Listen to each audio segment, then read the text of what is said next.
সিবিএসসিরও মাধ্যমিক শুরু হয়ে গেল। তো আমি সেন্টারের সামনে থেকে গতকাল আসছিলাম, জাস্ট পরীক্ষাটা তখন শেষ হয়েছে, কালকের পরীক্ষাটা।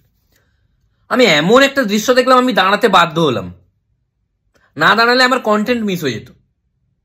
মানে আমি দেখছি পরীক্ষাটা শেষ হয়েছে, কিছু বাবা মা গেটের সামনে জড়ো হয়ে এমন লাফালাফি করছে নিজের বাচ্চাদের নেওয়ার জন্য, যেন কম্পিটিশন হচ্ছে ওখানে, প্রতিযোগিতা, কে কার বাচ্চাকে আগে নিতে পারে।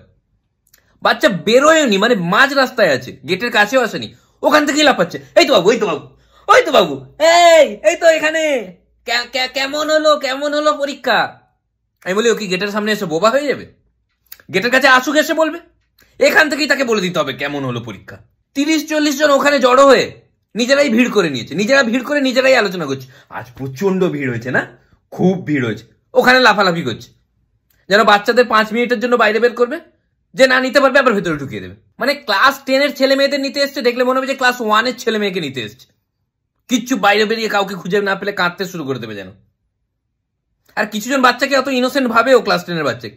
আমার পাড়ার একটা কাকিমা দেখছি ওখানে লাফাচ্ছে, এই বাবু এরকম লাফাচ্ছে। আমি বললাম, কাকিমা, বাপন বেরিয়ে আসবে ওখান থেকে। বলছে, না তুমি তো জানো, বাপনকে তো চেনো, ওকে বাইরে বেরিয়ে আমাকে না খুঁজে পেলে খুব ঘাবড়ে যাবে, ও তো কোথাও একা বেরোয় না। বাপন না বলে 2-3 বার দীঘা গেছে, তবে হ্যাঁ এটা ঠিক, ও একা বেরোয় না, একটা মেয়েকে সঙ্গে নিয়ে গেছিল।